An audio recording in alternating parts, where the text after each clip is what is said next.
getting a good night's sleep is very important for optimal health. And that's a question that we get asked all the time is what can we do to improve sleep at night so we can actually wake up rested?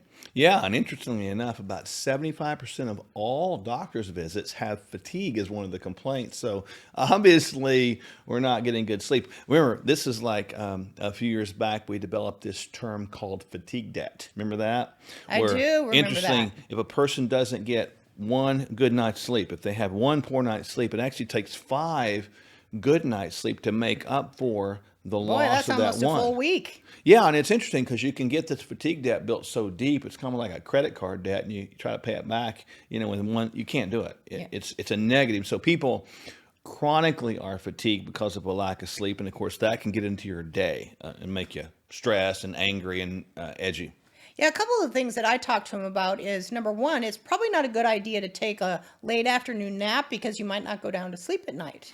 Yeah. And then number two would be make sure that you get on a regular sleep schedule. It might be hard to like put yourself down regularly at 9 o'clock because you want to stay up and watch the last of the series of TV series that you're finally trying to get caught up with. Yeah. But that's not conducive for getting a good night's sleep. Well, it's not. I mean, even here in the studio, there's lights everywhere, right? So, obviously this is daytime, so it wouldn't be unusual to have lights. But the idea behind this is what disturbs sleep is this ambient light that's around at a time where it's supposed to be dark. And so we have a bunch of white lights, bright lights. The white and the blue lights emit like the computer screen, a temperature sort of directionally on our eyeballs at 5,500 Kelvin. Oh boy, that's hot. That's hot, but compare it It's to like the hotter than noonday the sun, sun.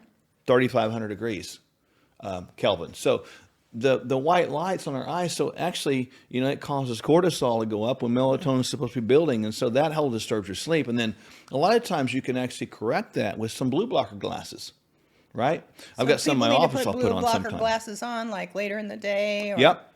when they get home at night. You can, and I put them on one day, and it looks like Bono or something like that, putting them on. No, but the bottom line is they actually do Who is cause that that guy? yellow tint, and so night lights around the house, yellow or red, not white, because when you get up in the middle of the night, to go to the bathroom or something like it, because it's disturb the sleep. Yeah, so developing a nighttime routine is a good thing. When you come home at night, start turning the noise down, maybe turn the TV down after 6 o'clock or the music down, start turning the lights down, or maybe have a softer lighting in Yep. the house. If you have those glasses, you might put those glasses on if you're watching TV. It's just At least so you look cool. You're starting to sanitize getting ready for bed and getting your mind settled down so that the proper hormones are produced at the proper times when you put your pillow down on the pillow at night. Yeah, and really, people need to know you're supposed to be really getting about 4 sleep cycles completed per night, and they take about an hour and a half to complete, and then about a 15 to 30-minute transition between the ones. So that's where experts get to like 7.5 to 8 hours, right? But the bottom line is, if we don't get that, we're going to be perpetually in a state of fatigue, and we take a lot of things to help us sleep. Talk about some of the things you take. Well, one of my favorites at the top of the list, of course, is progesterone. In the aging female, progesterone is the first hormone to drop low, and progesterone happens to be the hormone of deep sleep. So for me, optimal progesterone levels are like imperative. Yep. Number two is I like this amino acid called L-theanine, up to about 400 milligrams at night, in combination with magnesium buffered chelate, up to about 300 milligrams at night. And then I also like to top that off with melatonin. And I've worked my way up to 10 milligrams of melatonin, and that works really well with that little concoction or combination. Now, I know some people out there thinking, well, I heard, again, another myth buster time for you. I heard that if you take melatonin that you would shut off your own production. Well, guess what? Not true. The pineal gland, actually, little third eye back here, produces melatonin pretty well until we're about 35, 40 years old, and then it just goes off the deep end. So actually taking melatonin as you age becomes more protective, more antioxidant, more anti-inflammatory, and more anti-carcinogenic. Pretty cool. So, I'll take probably somewhere around the, 25, 30 milligrams of melatonin because I'm not one that needs progesterone. Men don't need to take that. It becomes inflammatory if we take too much. And I like L-theanine. I also like another amino acid called glycine. If you take a couple grams of glycine powder, that can help deepen sleep.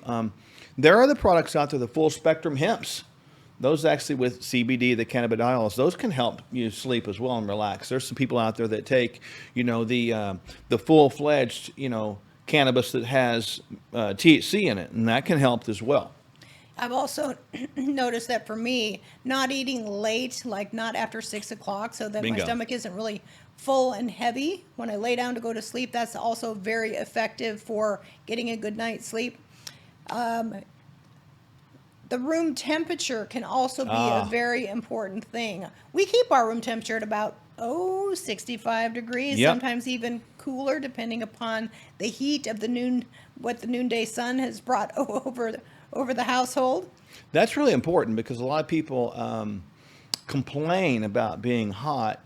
If you turn the thing down a little bit, in the 60s, that's where it's supposed to be, you're actually going to sleep better. That's where optimum sleep is. And it's very difficult to sleep if you're hot, you're sweating, and everybody knows that. I think that, it's important that people start putting some effort with intentionality into this sleep hygiene process we're talking about.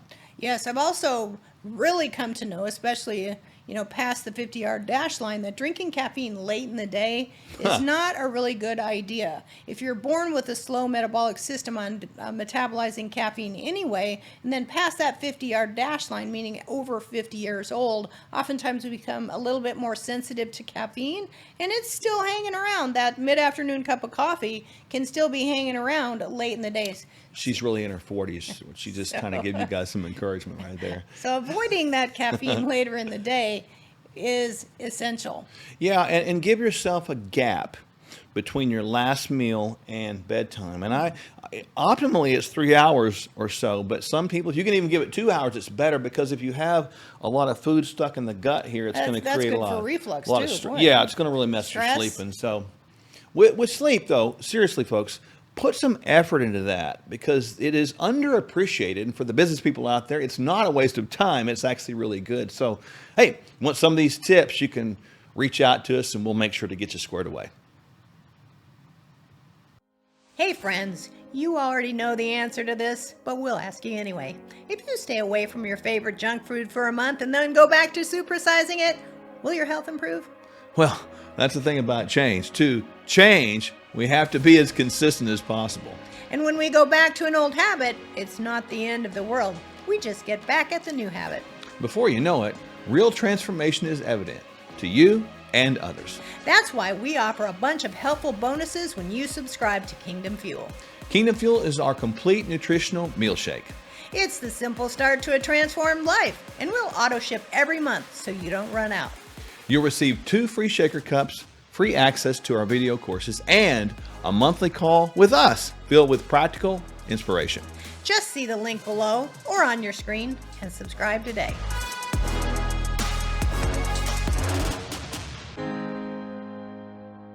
Hey there, Kevin Sorbo here. Now, deep down, we know this. We're more than just a brain and a body. We're a spirit, we're a soul, and we're also a physical temple. If you hit the wall when you're trying to improve one aspect of your being, it's probably because, well, other aspects are sabotaging our success. So that's why diets don't work. And frankly, why so much conventional wisdom from our so-called medical establishments falls flat. Doctors Michele and Mark Sherwood have a very different approach. I should know because I happen to be one of their patients. They address the whole person to get to know you, your challenges, and more importantly, what your goals are. Then they offer a complete plan that addresses your unique biology and your heart.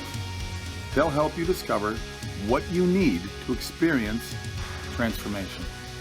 So find out more at sherwood.tv/Sorbo. That's sherwood.tv/Sorbo, or see the link before. Now, I'm heading for a workout. You should be going for a workout too. All right, guys. God bless.